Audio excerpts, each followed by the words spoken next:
H-U-L-L-C-I-T-Y. That's all we need. Hello and welcome to another edition of, I guess, the Tigers Down Under, to Hull and Back, whatever we want to call this blended project that we are. To Australia and back. Absolutely. Hull City Ashes. Yeah, I like that one. This was going to just be sort of a plain run-of-the-mill review episode and reflect on our preseason predictions that all completely went awry. But we've had, a reasonable chunk of news over the last 4 or 5 days to reflect on as well. So we might start with that one. We can go around the grounds to everyone.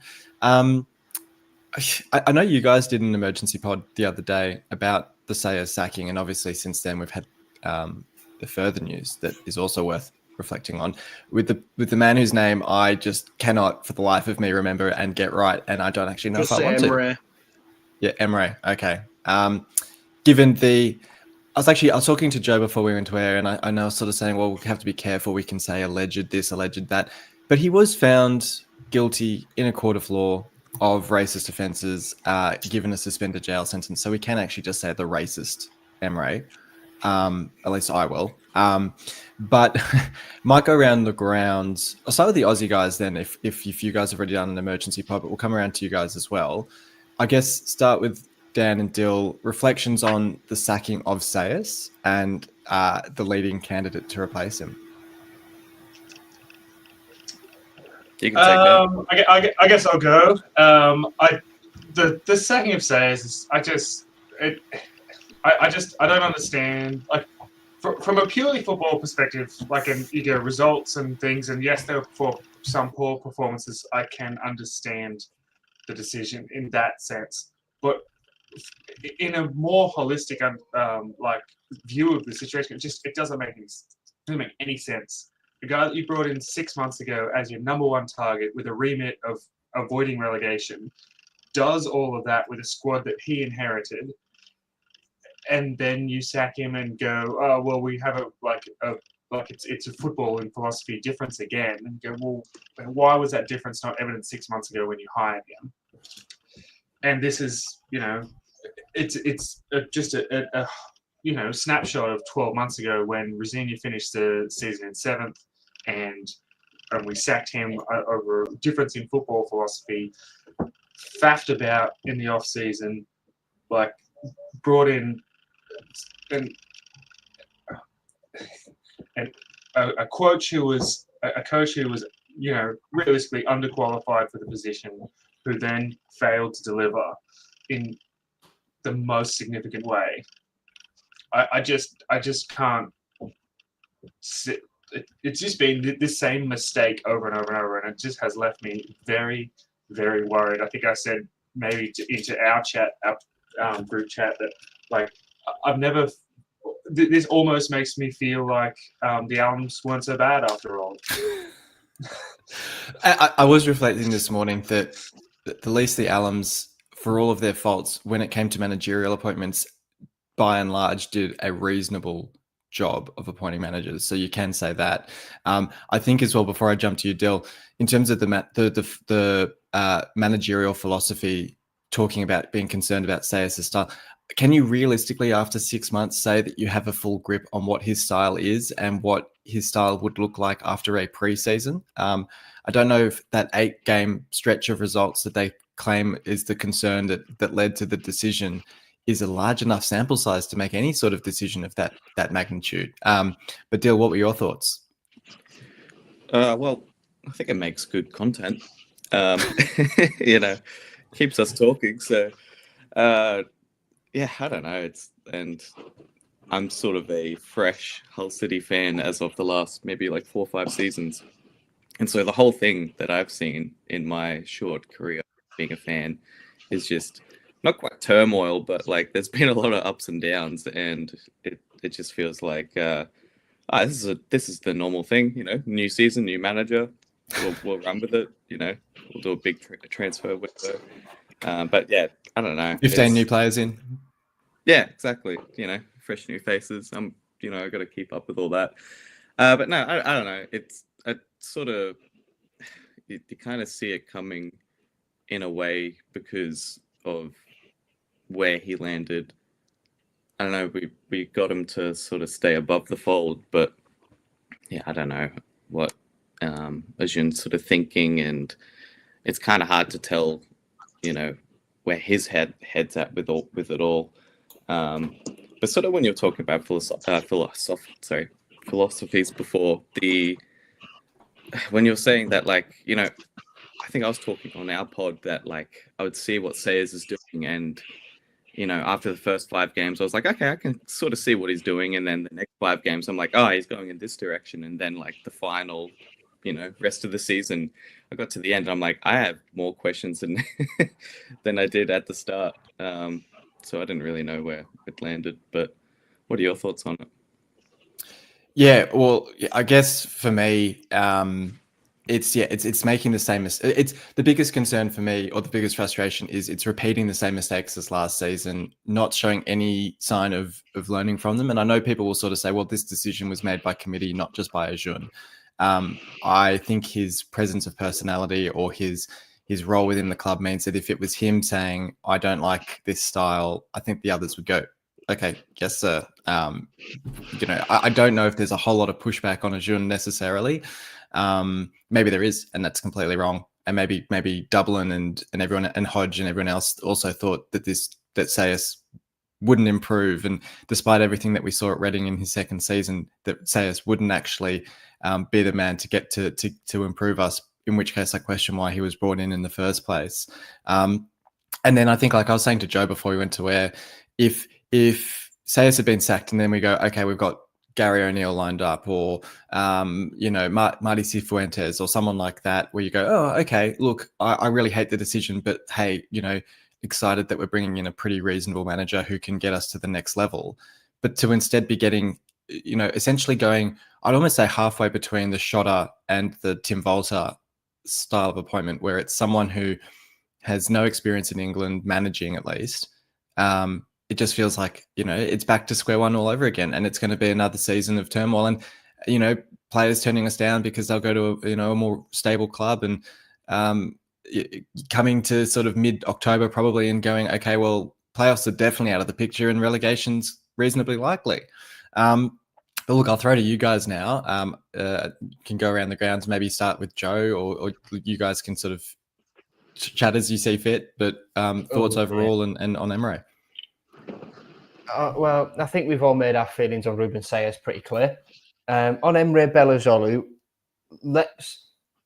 I'm not going to be the one to tackle the elephant in the room. I'll let someone else do that. Although in the eyes of in the eyes of the law, he has been legally deemed a racist.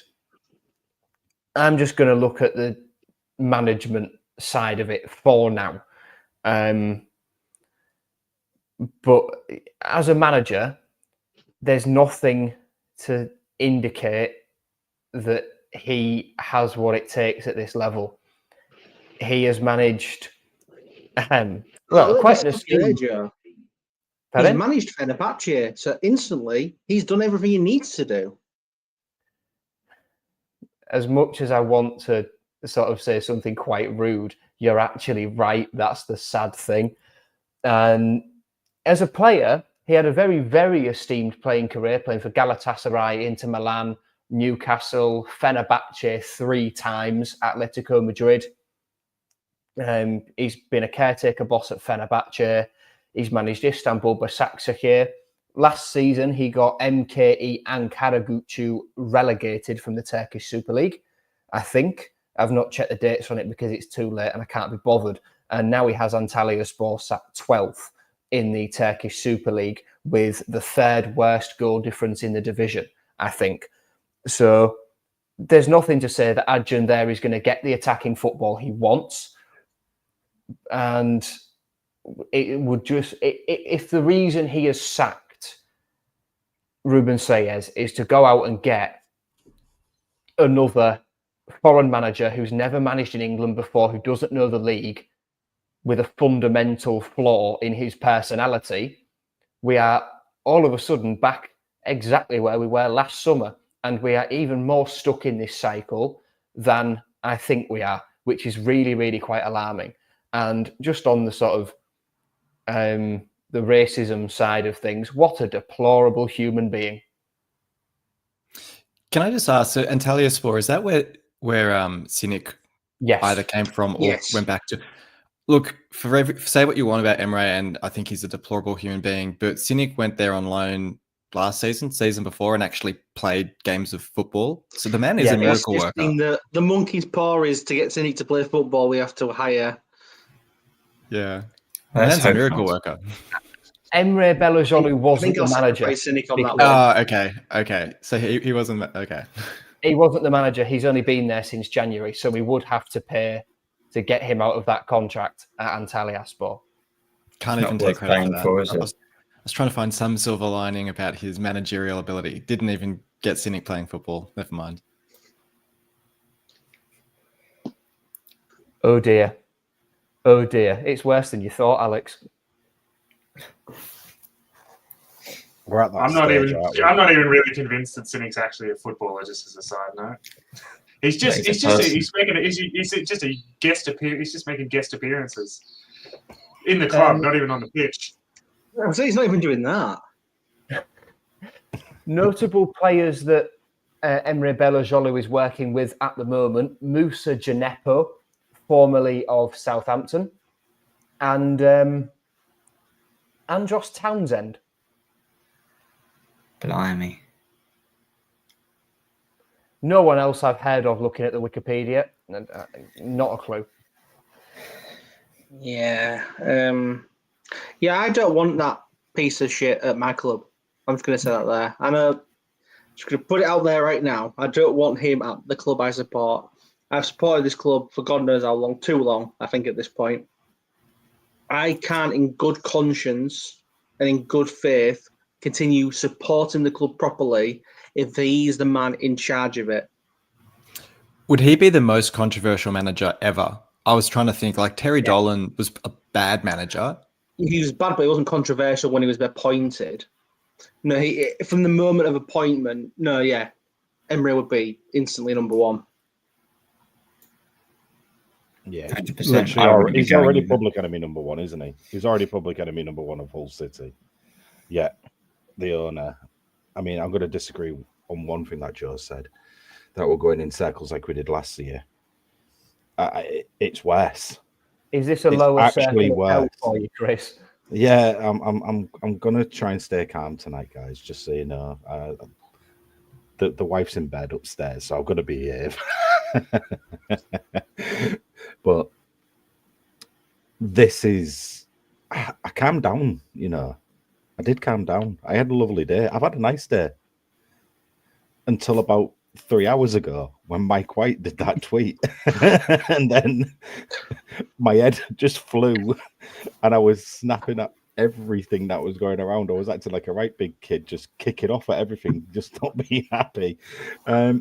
It's bad, guys. It's really bad because it's not just getting someone in that is a known racist, and it's a reputational thing which we're already struggling with anyway, being that scatty of a club of can't retain managers and getting rid of good managers. I mean, I'm not going to go back and say about, being Rossini and all that stuff. I'm going to focus on Ruben right now, who should still be at this club because what he did was, I think, amazing. Yes, all right. Skin of our teeth or whatever everyone's saying, was down to West Brom. Yeah, all right, the last game was. The last 9 games, messy as hell. But the team was drained, mentally, depleted. There's no depth, cover depth, I mean. There's no replacement.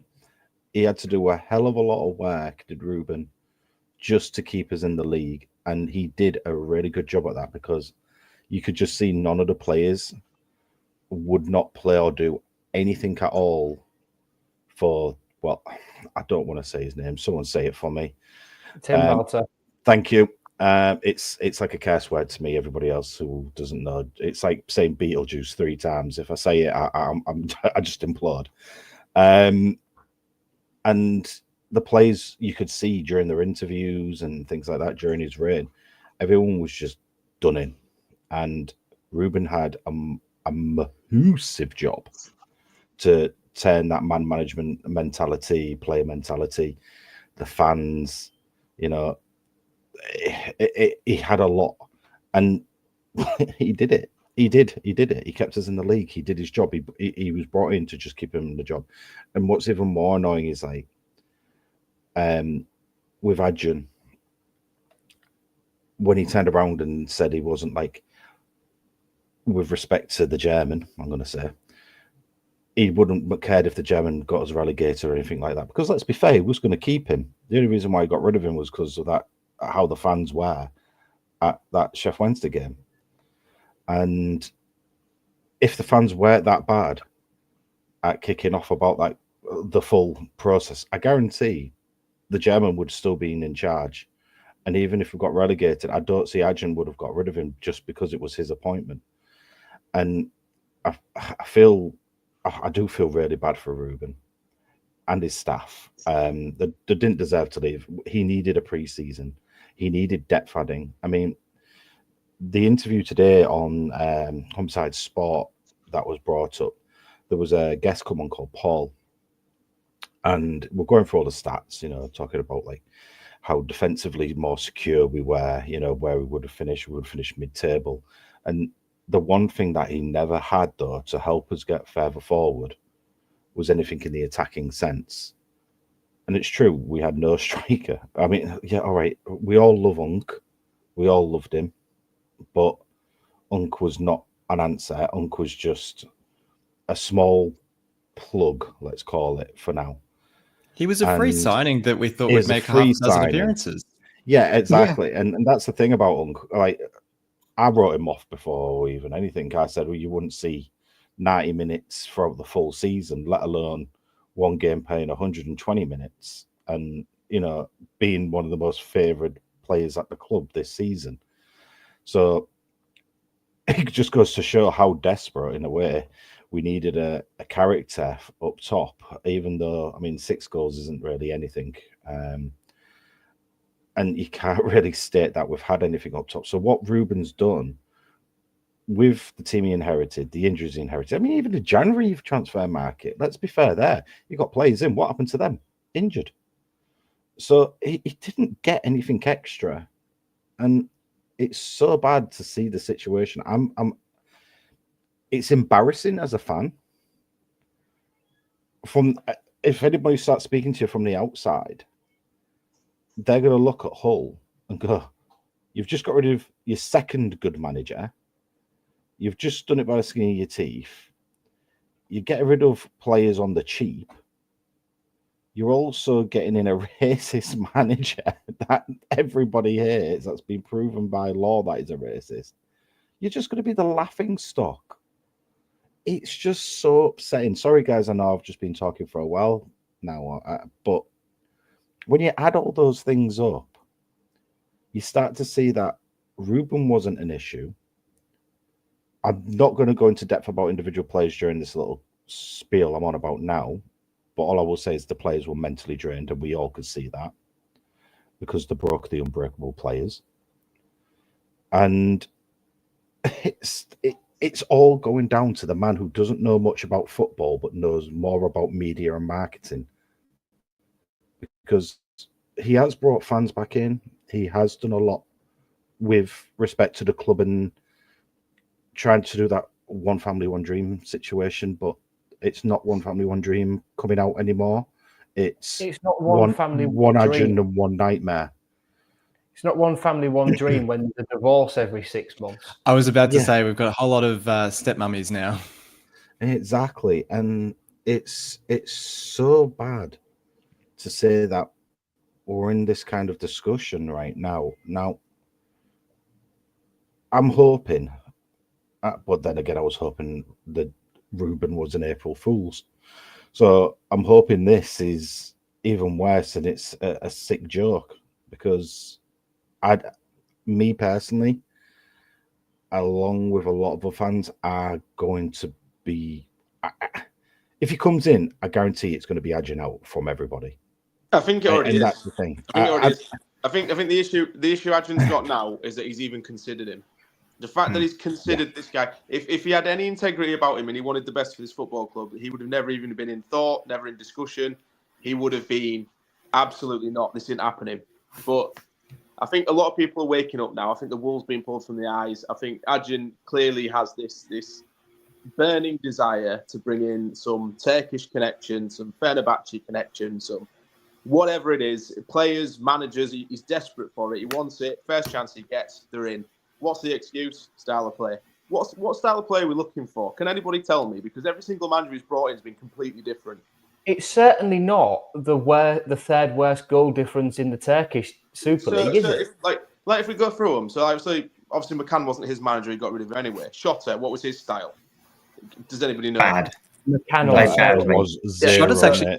Shotta's actually probably been the closest to the style he wants, because in Shotta's games we were losing games 5-2 or something like that West Brom game. Yeah, that's what really he wanted. bad. Yeah. It was just because it was his mate, wasn't it? That was it. To be fair, I think that's when Acun was actually the manager of the club, because Shota was just his mate, and Acun was going, "No, do it like this, mate. Do it like that." But I spoke to a player from that squad fairly recently, and that player said to me, a quote, "Oh, Shotta was crap. He just had a few decent players to mask it." And I'd imagine there he's on about Keno, Greavesy, Mika, Ozan, George Honeyman. But this is the thing. Like he tries one of his gambles, tries to get one of his mates in. He goes hilariously wrong, sacks him because he has to save face. Brings in somebody who can actually stabilise the club and fix us because they're a good manager, and then gets rid of him the first chance he can by saying, "Oh, it's the style of play that's the issue," and then brings in his next mate. So we've gone from, he's brought Shotta in, car crash, brings Rosinia in, decent, gets rid of him, brings Volta in, car crash, brings Sellers in, decent. So we're stuck in this perpetual cycle of absolute lunacy, and I just don't know where it stops.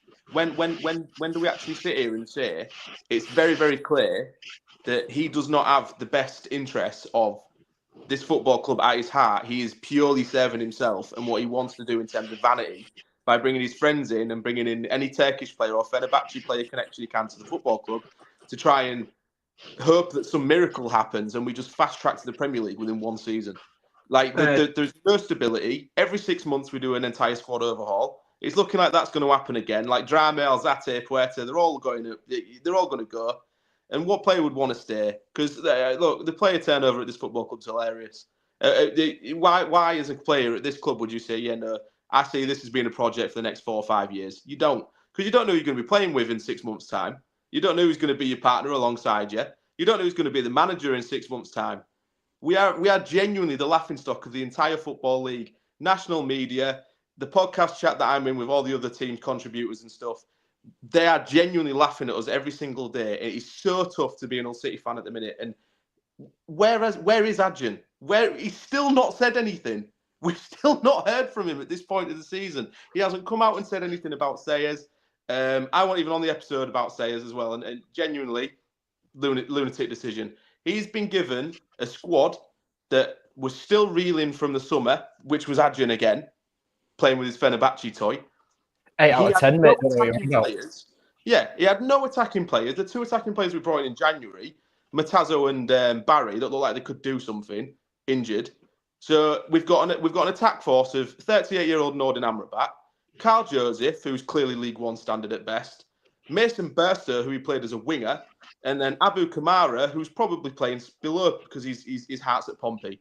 We've got no goal scorers in this team. Pedro was good, but from the international break was obviously told he was going. And he's 33 years old. His best days were behind him as well. What manager in this league would do anything with that attack? He did the job. He kept us up. He made us hard to beat. He played to our strengths. And the fact that review didn't come to that conclusion it tells you everything that you need to know about Acun. And I just think that there's a lot of people waking up to it now. And he said that the day you don't feel the love from the fans is the day he goes. And I think that day's coming, especially if he points this absolute numpty who Well, is there's just an absolute tragic human being. That was going to be my question, in the fact that Volta was sacked based on the fan reaction at Chef Wednesday, and yet the fan reaction to even the idea that Sayers would be sacked was so negative, and he still did it. And the fan reaction to this Emre potential appointment is so negative, he may still do it. Just quickly, because I know Nathaniel was about to jump in on the point about Sayers' record as well, and I can't help myself. Sometimes I get sucked into these Twitter debates with people. But it seems like the big pushback on Sayers is, oh, well, these other appointments at Derby, at Oxford, at wherever, they were so much more impressive. They did such a better job than Sayers in Gary Rowett and with Eustace at Derby. You look at the points totals for those clubs from the point those managers came in. Derby under Eustace got a massive whopping 1 extra point than us in the time that Eustace was in charge. And Oxford got a massive whopping 1 extra point in the time that Rowett's been in charge there. So when you actually put it in context and you say, and I know everyone kind of goes, oh, well, we had the 12th or the 14th best record under Sayers. Who cares? It's not that doesn't mean anything. But if you want to point to those other clubs and the jobs that those managers did, you do actually have to factor in, we did just as well under Sayers. It doesn't feel like it because of how we stayed up, but that's just because all the other clubs around us were also improving. So I just find those clubs only got those results right at the end of the season, Yeah, right at the yeah. last moment. We got our results a bit earlier. That's how it looks different. If it had been the other way around, people would be saying why we got rid of Sayers, because he Exactly. did so well at the very end of the season to keep us up on goal difference. Yeah. Sorry, Nathaniel. Well, Derby actually won 4 games in a row. Other than that, for the entire season, they were absolutely god-awful. Whereas under Ruben Sayers, we've not actually won 2 games in a row. Oh, and never will. I say we haven't. We never did. Yeah, I think I agree exactly that it seems a bit odd, but I think the table was so mixed, and I've seen people say we've only stood up because Luton were bad, but over 46 games we deserved it. You've got to draw the line at some point. Yeah, it would be an awful appointment, Emre, whatever, however you'd say his second name, in just footballing terms. You add in the huge long paragraphs of controversies segment he's got on Wikipedia, and it's just unacceptable. I think It's always good when someone has one of them in it. it's probably too late, and we would have to have a really good season for us to forgive a season which has been pretty much as bad as you can get, other than going down. And I think Acun, he's been proven wrong in what he really wants to do. Hiring Rossini and Sayers is not really something he's felt like he's needed to. When the sort of future of the season is on the line, it shows he can pick out a good manager. And then immediately, exactly because he's treating the club like his own personal toy, he wants to get a mate in, like Schotter or maybe Emre. I don't necessarily think it will happen. He might be an idiot, but he's not blind. He'll see the online reaction. And I think there are other sort of financial aspects. Someone commenting in, Lee commenting in, that we'd lose sponsors if we hired him, and would he even actually be able to get a visa? But yeah, it's bad enough from a football perspective, but Acun's supposed to be good at PR, and this entire year has been an absolute PR disaster. So even the thing you trust him to be good at, he seems to be doing the complete opposite, and desperately needs to start listening to people who know at least one thing about football. At Fenerbahce as well as Hull City and Shelbourne and Fortuna Sittard and every club he's been involved with. Maribor. Well, Maribor. you would hope the reaction to Emre would make him change his mind based on the fact that he'll probably get ticket sales going down, like you said, sponsors changing and all that, and that's where it really hurts him, because that gives him less money. So theoretically, if it's his pocket that's getting affected, he'd maybe change his mind. Are the most lucrative sponsors his mates though? Like the most lucrative ones are all Turkish. Corendon, Annex, and Safiport are our 3 biggest sponsors. Our 3 most lucrative sponsors, and he owns the kit spot. He owns the kit manufacturer. Yeah, there is that. So which originally wasn't going to be our kit manufacturer next season, but that's a different story. Yeah, we'll leave that for another day, shall we? Yeah. And Well, look, before we went live, Alex, that Acun, and it comes back to what you said, Ant, really, that he's got this obsession with Turkish people. That if Emre Belözoğlu is someone who he is seriously targeting, then all he wants to do is get his final like infinity stone on his gauntlet of having a Turkish coach, and then he can just click his fingers and disappear when it inevitably goes tits up and we get relegated.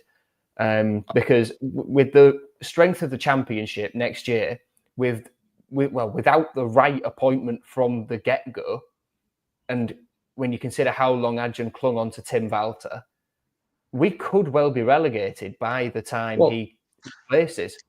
The two automatics from League One aren't going back down straight away. I don't think. I don't think Birmingham and Wrexham are going back down at all. Wrexham's squad at the minute it doesn't have a lot of championship quality in it. Those players stand out in League One because they've got London. And but League they've One got money they can spend. Yeah, that's Same with exactly what I was Birmingham. saying. They've got some serious coin to splash about. And well, there's the get the Turkish coach, then he's completed everything theory. Or then there's the other theory I said to Alex, which is Jared Dublin's a man who likes his data. He's gone, Jared, when were we last decent at home? Jared's come back and said, well, it was 2020-21 in League One with no fans in the ground. He's been unable to accurately replicate one of those two things. So to try and get that home winning atmosphere back, he's trying to empty it.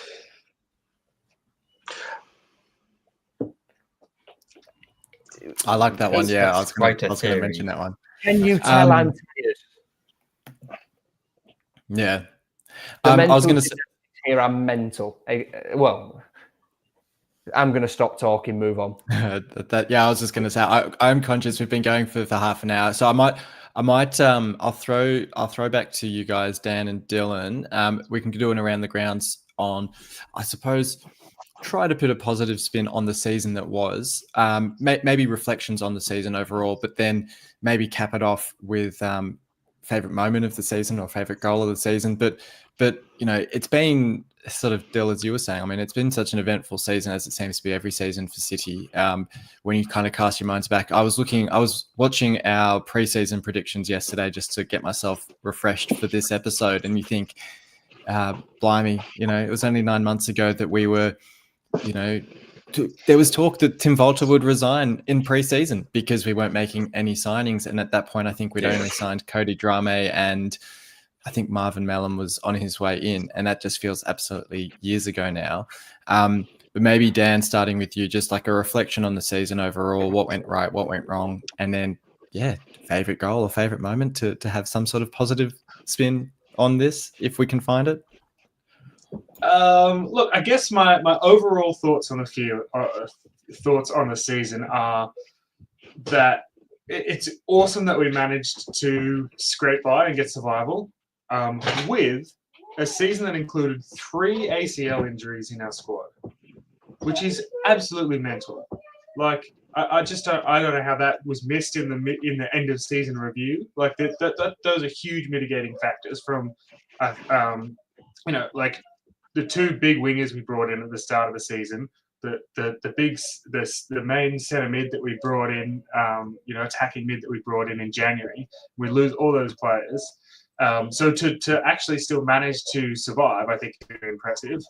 In terms of favourite moments, I don't know. I'm kind of torn between. There's the Pedro goal where he turns through like the defence on the edge of the 18 and slots at bottom, or the Hughes header. I think were probably the 2 goals that I can really think about that were impressive. I don't know. It's hard to be positive about this in like right now. It's just all so disappointing. And I think just like my sort of the final thoughts on the potential Emre appointment is just how poorly, I think, like, I know the other guys touched on it, but just how poorly this reflects just on Acun and the team in general. Like, if you're even considering appointing someone like this, then there is obviously there's no moral standing behind this club, and I think that's at the moment probably the most disheartening thing that you could even contemplate something like that, given some of the issues that we've faced and encountered in the past. It boggles the mind. But a new season just opens up a new series of possibilities. So A new can we of cross our worms. fingers. We cross our fingers and we hope. We cross our fingers and we hope for the best. It's about all we can do. Lots of what I'm ground thinking, ticks in actually. lots of ground ticks in League One when we get there. But yeah, Del. Favorite part of the season, well, as a whole, is probably Ivor Pandor. What a incredible season he's had. Favorite moments, probably Tim Walter getting the boot. And then a couple of weeks ago when we stayed up, that's probably my other favorite moment. Yeah, that's all from me, eh? What about you, Alex?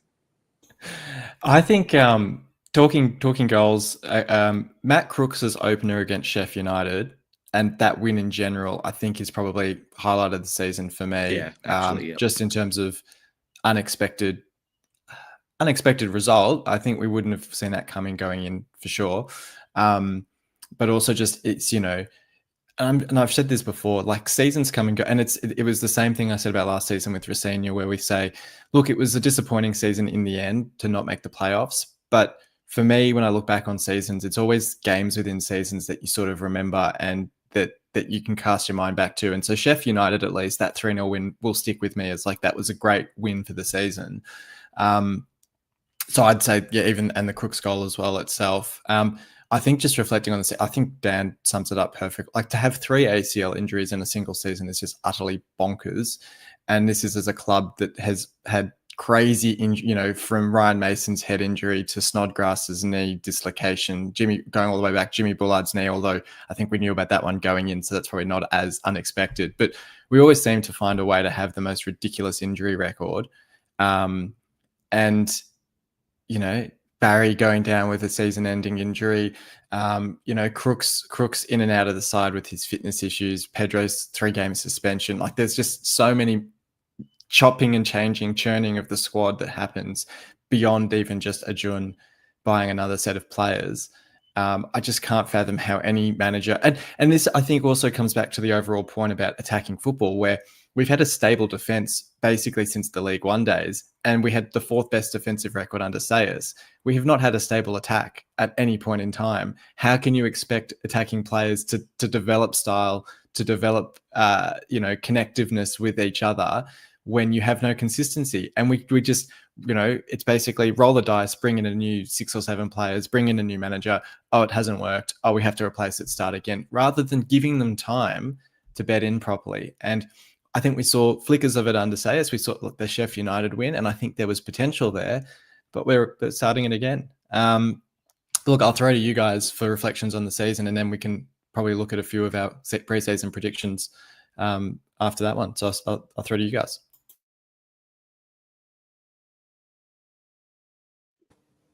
None of us are. No one wants to talk about it. It was that bad. Long scored a goal. That was the best bit. Oh, what a surprise! Yeah, and the best part of next season. Did he score a goal? Next part the best part next season will be him returning to the MKM with Wrexham. That'll be the best. We have that to look forward to. I mean, in all seriousness, just it being over, because it's the negative things that stick out to me, to be honest. I can't even remember. It was a long time. Well, Preston and Northern Amrabat's performance, that was fun. And then it was a very long time ago, probably the only positive part of Volta's era, but the 120th anniversary match, that was a fun day.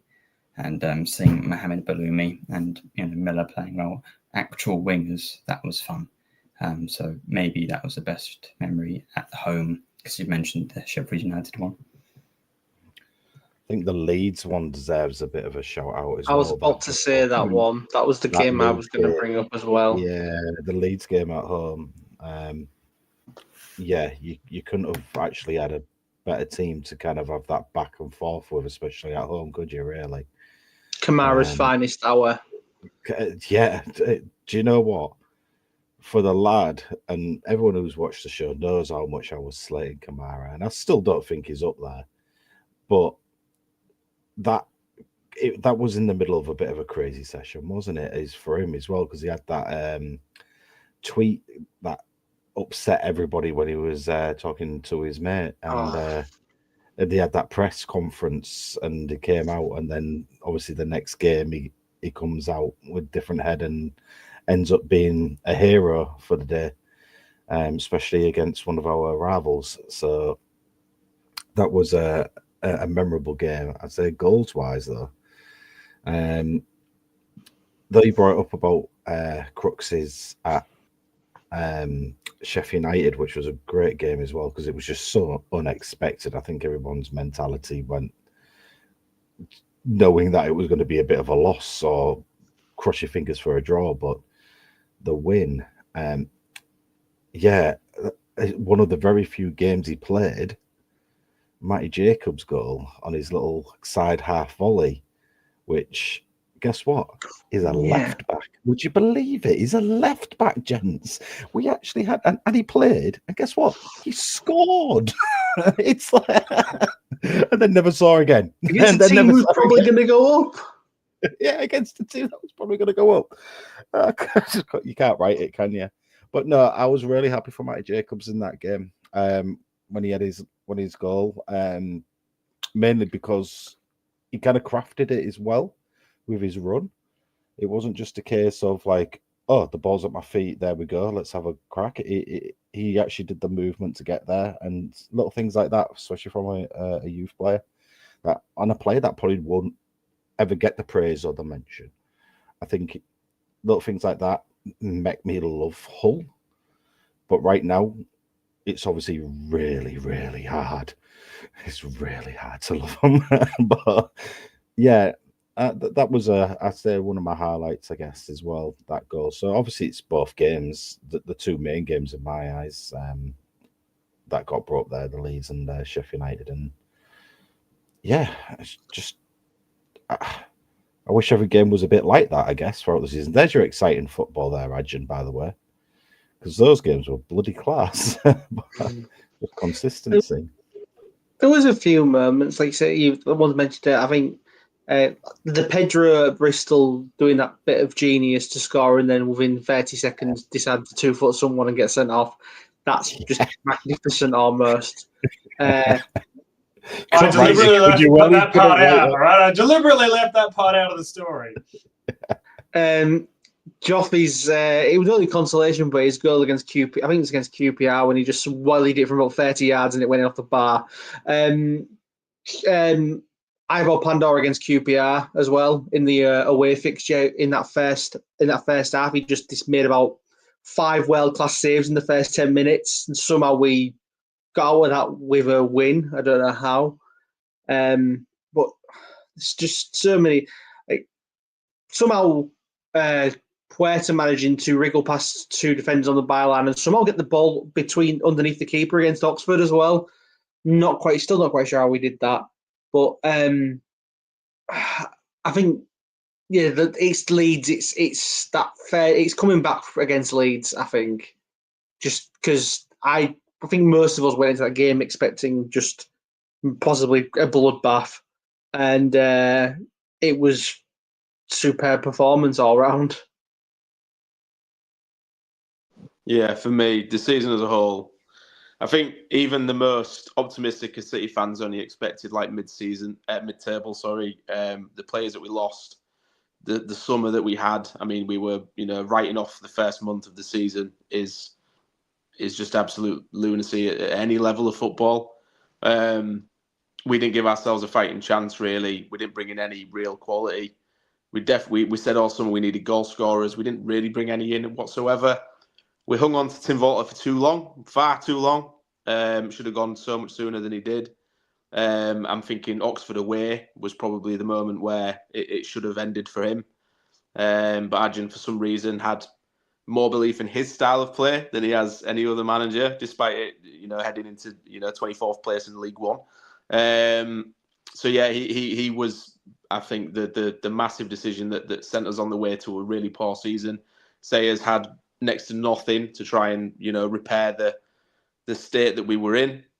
January was a decent window. I think barring not getting a left back, it was a really good window. Then we lost 2 of those players to injury, which is just unlucky, and staying up. But I think that the best moment for me, like we say, we've already mentioned him. I think either the Abu Kamara equaliser against Leeds or the Charlie Hughes header away at Sheffield Wednesday were the 2 moments for me that really stand out. Because the Wednesday one, especially because we were horrendous in that game. We were really bad. And to win against them at home in the last minute as well, at their place, in the last minute is brilliant. So, yeah, they were big moments. And people are saying, like, it's West Brom that kept us in the division. That Charlie Hughes header kept us in the division, let's be honest. Or the 2 penalties against Preston kept us in the division. It wasn't West Brom that kept us up. It was those 2 results. But it was nice seeing Charlie Hughes briefly turn into Harry Maguire for a few seconds with that absolutely. header. But yeah, no, it's a season we definitely need to put on the back burner and just forget about, but certainly learn from, which, as we've already covered, I don't think we have done. But there's time yet to recover it. I was just going to say, and before we go to you, Joe, that's the absolute point is forget about it, but learn from it, because everyone is always happy to say it's in the past. Rosenior's gone. Don't talk about it anymore. Move on. That's fine if you learn from it. But the fact that people keep bringing it up is because we aren't learning from it. And the fact, this has been a terrible season. Fine, move on, draw a line under it, but learn from it. And we seem to be making the same mistakes. But yeah, sorry, Joe. So I've got a list of my favourite moments from this season, and only one of them, only one of them is both on the pitch and during the season, and that should tell you everything you need to know, really. We'll start with that one, and that's Elio Matazo, the best player we have by a country mile, and I cannot wait to see him fit again. Because if he reaches back to the levels that he showed us briefly, then we have got a serious footballer on our hands. Let's go through them in chronological order then. A chat I had with Jacob Greaves in pre-season about clubbing before he left. That was quite fun. A chat I had with Harry Vaughan while he was waiting for the AA to come and fix a puncture in his girlfriend's car. That was quite fun. The Fenerbahce friendly in pre-season, that was an experience being there. That was, well, first of all, a great bit of content. On a personal level, that match day vlog did very well for pre-season, and to go out there to experience that atmosphere was, well, something I'll never forget. That's for sure. We'll move on to at the training ground, João Pedro's car getting smashed into by the gate as it was closing. I've noticed certainly a theme here, and none of them are actually on the pitch related. Yes, exactly. That is the whole point. João Pedro's car getting smacked by the gate. That's memorable. A chat I had with 2 wonderful club legends at the Great Escape reunion event, talking to Mike Edwards and Mark Greaves. Perfectly captured there. That's great for audio listeners, but whatever. It's a picture of me talking to Mike Edwards. That was a good night. João Pedro leaving the training ground wearing Ugg slippers, even though it specifically says on the label, do not wear outside. This man is in his 30s. What a bloke. That's very Australian, by the way. You see a lot of people in Uggs down here. Ivo Panda walking past a group of us as he was entering the stadium and just going, oh, here's the boys. Certainly won't forget that in a hurry. And a shirt we bought for a bloke who we know who turns 80 in August, where we got him a pink goalkeeper shirt because he hates pink football shirts with Fossil 1945 on the back. That is possibly, as a group of mates, the funniest thing we've ever done, and it is the biggest thing I will take away from this season. But finally, the Portsmouth away end, when we'd stayed up and immediately at full time, let's get serious for a second, Matt Crooks sprints over to the away end, gives it loads, and then the rest of the team go and follow him. And the pressure's off and we get that release, we get that emotion. And Ruben Sayers is pushed front and centre. He usually, in the 3 cheers celebration, he'd always stay quite subdued in the background. He'd be the last stood there and he'd clap all the fans, whatever, and walk off. But he'd never do the cheers himself. It would always be Crooks, Alzate, Hughes, whoever. But the fact that Ruben got to do that and share that moment on what turned out to be his final game for the club, that's something I remember. And a little part of me wishes I got that, because I'd filmed a little bit of that away end. I wish I had that bit recorded from my angle, because that moment, just seeing that pure relief and sort of, Ruben's very measured. He's very sort of pragmatic, doesn't give a lot away, keeps his cards close to his chest. But just to see the raw emotion and relief of that man there as we stayed in the division, the job was done. He could relax, he could exhale. That meant a lot to see that, and it's a shame that we don't get to see him build on it. Yeah, no, absolutely.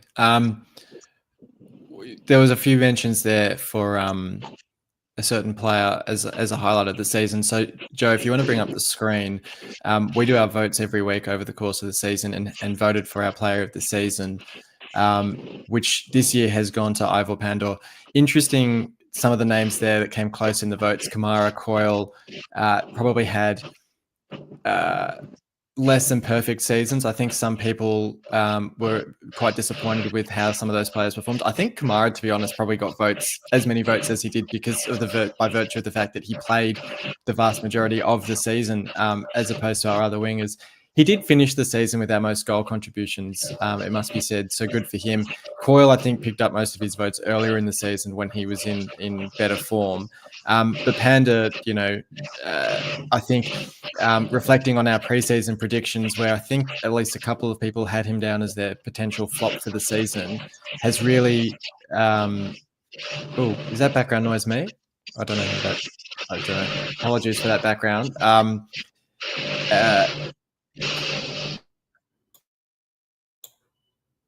Let's see. Is that better now? It might have been me. I don't know what was happening there. No idea what happened there.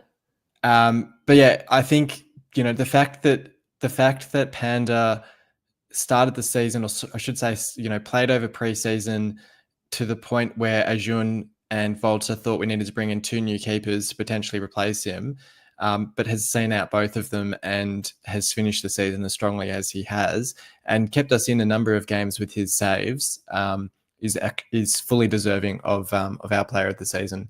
So that was that announcement.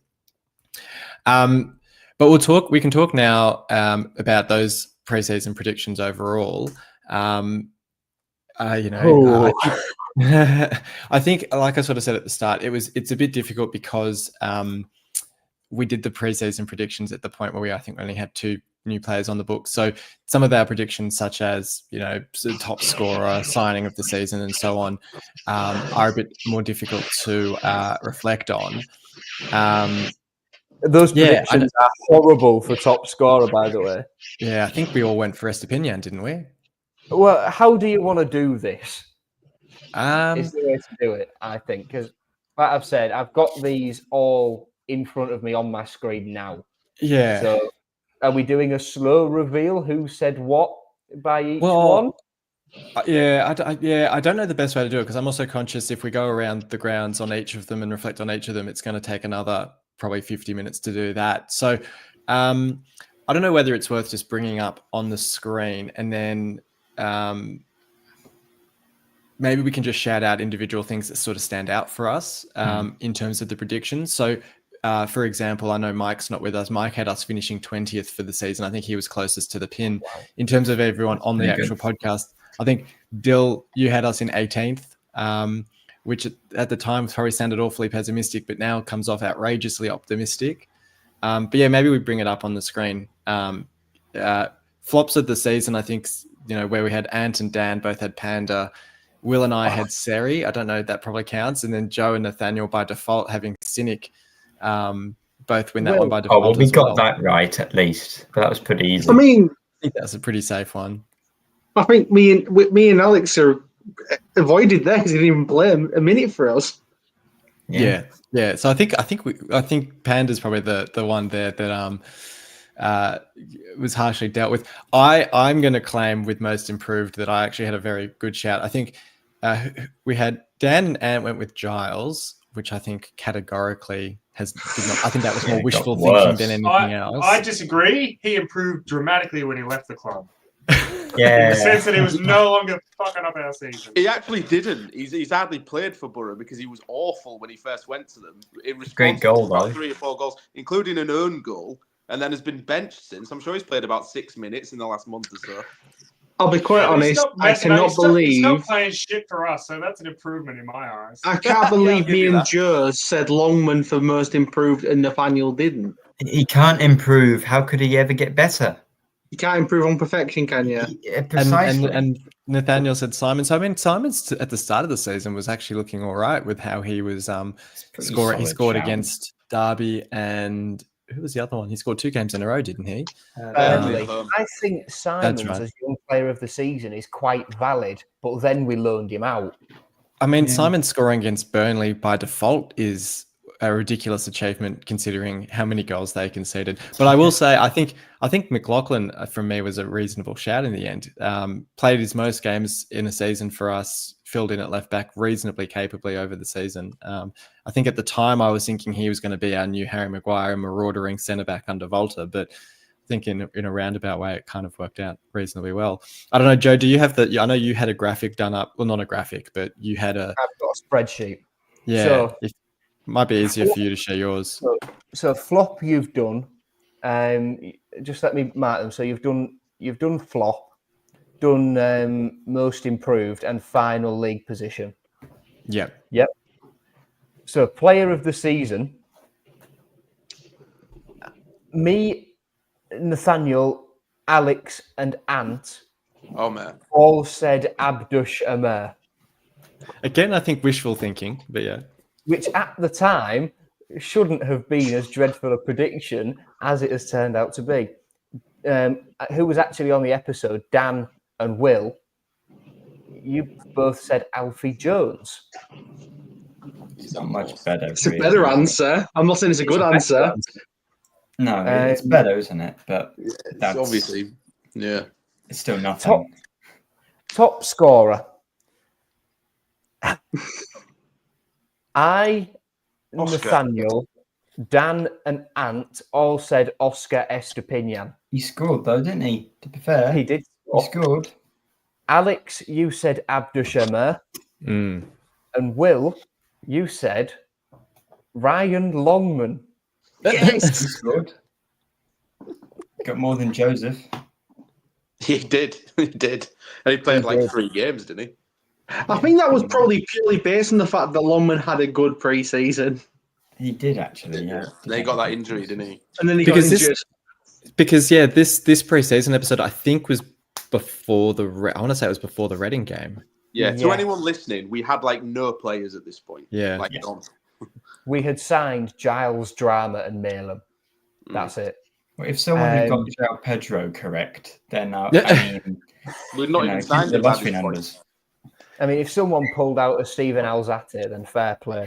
Young player of the season for Nathaniel, myself, Ant, and Dan was Xavier Simons, which, as I said earlier, was acceptable. That's right, isn't it? Dylan had Jacob. It might have been on our episode, so it might not have been on our pre-season episode. Dylan called Jake, which to Chris's point about the goal against Sheffield United, we can say at least he did have a highlight for the season. Will, you said Stan Ashby. Wasn't even given a chance to show himself. He wasn't. And Alex, you said Sincere Hall, who... did he play at all? He is scored 2 goals in getting- pre-season. I thought I was onto something there. Bold shouts. High risk, Put it high this way. reward there. Having watched a lot of Sincere Hall for the under-21s, he had this thing where he would have 2 or 3 fantastic games in succession where he looks like the best player in the world, and then would go missing for the next 4 months, have another good game, then go missing until they're back at the MKM Stadium playing their final 3 games of the season. And to top it off, he's getting released. Still had a Lovely. good season, didn't he, for the academy? Standard well, yeah. Should have Well, got I'm taking that as a win. Gonna get him where I can. opportunity than he did, to be fair. Signing of the season, Oh, all drama. with an asterisk of the proper one hasn't signed yet for everyone. Which, yeah. And Dan, Nathaniel and myself, Alex and myself said Cody Drama. Nathaniel and Will said Marvin Malem. Drama should have played more than Top he did. assist Hey. of We've 2024. got assists, yeah. That might be a good one, actually. Who do people think was the actual signing of the season? Well, from the January window, John Egan. Joffy. Yeah. Yeah, I know, actually, yeah, John Probably Egan. so. Yeah, John Egan, actually. Egan played like 8-9 games. To be fair, is that more of an indication that all the other signings were just not that great? Yeah. No way. We signed Charlie Hughes this season, didn't we? Yeah. Yeah. That's like So huge. it's him. Yeah. It is absolutely bonkers the volume of signings we make, and we can still sit here and struggle to think of one who is actually any good. Because, and I made this joke somewhere else before, but every summer it feels like we say, okay, well, we've just got to clear out the deadwood and make some astute signings. But then in 6 months' time, we'll be talking about them as deadwood. It's all deadwood, isn't it? It's Yeah. annoying because you bring in, because it could have easily been one of Miller or Balumi, and then they both get Right. ACLs in the same week. I think it's worth shouting out as well. Obviously, they're not. I mean, Pedro maybe because he was top scorer, but none of them would be player of the season material. But Pedro and Amrabat, which in terms of signings, given their age and stuff, you'd probably think that, and the length of contract as well, being short-term contracts, they could quite easily have just come here and been mercenaries and just taken a wage for a year. And I think both of them showed that they had more fight in them than the vast majority of that team. And that's worth shouting, especially Amrabat. Amrabat might have had the the best individual performance this season against Preston.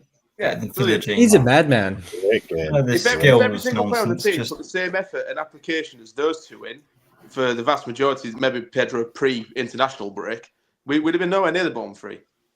It's like I bringing your really, dad wish along I to... really wish I jumped in a little bit earlier because I just wanted to make a comment about Alex's Yeah. Deadwood comment and say Yeah. is he suggesting that Hull City is where players come to kill their careers? And then you went and talked about Amrabat and them fighting for their lives. So Not more so than Sellers as well, who left the sinking ship in Reading and have now been taken over, and he's been sacked by us. They're on. Do you reckon he'd go back there? They've what? could Do you reckon Sayers would go back to Reading, or do you reckon he'll get I think a he'd championship? maybe think there's go any back, grounds but I to don't think remove- they'd be taking back. Yeah, I don't think there's any Yeah. grounds to get Hunt out of what he's doing. From Yeah, what I okay. can see, is he did well after Sellers left. So No, fair. Yeah, no, with Amrabat, I was just going to say, it's like bringing your dad along to Sunday League and then him out running half the team. yeah, To finish this sort of round off, there's one more prediction to go through. Oh, yes. But shall we first do a vote for worst signing of the season? I nominate Anthony Rachopi. It's so harsh. It's so hard. it's not. That's not even fault. his fault. can I But yeah. nominate Tim But Walters? he is. Yeah. Jeez. Technically, it's- Rachopi was brought in probably on the premise that he was going to be the number 1 or number 2, and then Rushworth became available, and they decided that he was no longer needed. And I think maybe if Panda hadn't started the season as well as he would, it'd have been Rachopi and Rushworth as the 2, and Panda would have been on his way out. So I think that's incredibly harsh. You could technically say Giles. I was going to say, I would say Giles technically he was 100%. I signed. hate him. I Everyone wouldn't count see him that wear his yet myself. again. Mate, what's even worse is I'm going to pick my car up from Middlesbrough tomorrow. I'm not giving that guy a lift, so I'm just going to I'm going to go to that club and say, just take him, please. Have him. They don't want him. Nobody wants him. It's insane. It's insane. All you can hope for is someone like a Wrexham or Birmingham says, we've got the money. He had that record at Borough once upon a time. Let's splash some cash and sign this high-profile left back that, on the cheap. And that's all you can really hope for. Wrexham would be a good shout. Never call him a left back in my presence. That guy is never going to play left back. He can't defend. He can't. Wrexham would be a really good shout because they play 5 at the back with wing backs, and I think they've already got a left wing back hand. They play. Well, I don't think he plays anywhere. He's not a footballer, but James McLean is their left wing back and he's getting on, so it would scream at Ryan Giles. He's on about Ryan Longman. Oh, Longman. Yeah, Eddie is up there. The wrong Ryan. And another one I would say was bad, but it's purely not their fault, is probably Louis Barry. That's Do we a get shame. him back? No, Ruben, I don't think we do anymore, which is silly. No, It's the same as last summer, right? It's all these players who go. The hottest prospect in the country. Finn Bairns also felt like a really pointless signing in the end because he barely played. Why did we bring him in? As well. Even at the time, it was such a weird one. Who was that goalkeeper? Rushworth? Rushworth, yeah. Rushworth. Rushworth also was just weird at the time because it was a third keeper. That we didn't need. And then So it he wasn't did get even in the weird in team and then hindsight. got injured. Yeah. I'm trying to think. full Yeah, I'd list- say Bedia. Malam's got to be in there. He Yeah. at least scored a couple of goals and got a few Sorry. assists, which is more I was than going to say, than at most least do. as bad as Bedia was, he still scored 3 goals. True. Carl Joseph No, he cost us 2.5 didn't. million. He runs No, about. and he didn't score 3 goals. One Yes, of he them whacked did. him He so hard did. it bounced off Yes, his he did. backside. They still Ew. count. I wish Joseph had done that. I know. Hey, if that Joseph counted for gets Tom plenty Eaves, of it's goals. going to count for Chris Bedia. Yeah. I just can't Well- do it. I can't bring myself to do it. I'm sorry. Bedia was nice. Nice, cheery Yeah, chap. but Bedia was a weird one though because his hold-up play and his general play was sometimes actually remarkably good. Where the ball would come to him yeah. amongst 3 or 4 players, and he'd somehow trap the ball, hold off the players, and you go, oh, okay, there is a player in there, but I couldn't. No. It And just then didn't And then work. he'd have no one within 10 Then yards of him, and the touch would be like 50 yards away from him. I think we should all Finally. agree just to say it's Tim, isn't it, really? Yeah, Yeah. it is. Yeah. Yeah. Unanimous is. vote. Speaking of which, we predicted whether Tim Walter would last the full season. And out of all of us on the episode, we were split 50-50 down the middle. Will, Ant, and myself got it wrong. We said he would last the full season, and he very obviously did not. So Nathaniel, Alex, and Dan, you are the winners. But Chris, did we say he'd keep it on the premise that it was just because it was Adjun's appointment and he refused to say it was wrong? I didn't write that Right. down. And I can't remember. Yeah, that I'm was- that's sure what it it was. was. That's basically what I happened. remember I pretty mean- much saying if we got through to around Christmas time and we weren't going well, then he'd have to sack him because it would just make his appointment look terrible, and you then countered saying, well, would his ego get in the way, and he'd just keep him because of that. So Yeah. I don't think I would remember- ever say no anyway, just because I don't want to believe that we're going to sack our manager before the end of the season. Again. Yeah, again, yeah. He also said that if he were to leave, would he be sacked or would he walk? And I'm pretty sure, I haven't got this bit written down, I'm pretty sure all of us said he would walk Yeah. based on what we heard in pre-season, which looking back is really quite funny. So, Chris, you weren't part of the He should have podcast. done. So, look forward to joining in on these shenanigans when we do this again in August, mate. Yeah, Yeah, definitely. absolutely. I'm determined to improve the standard of these for the next one.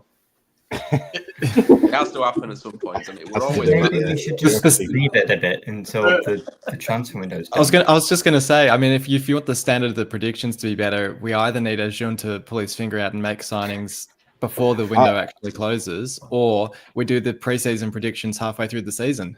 Nah.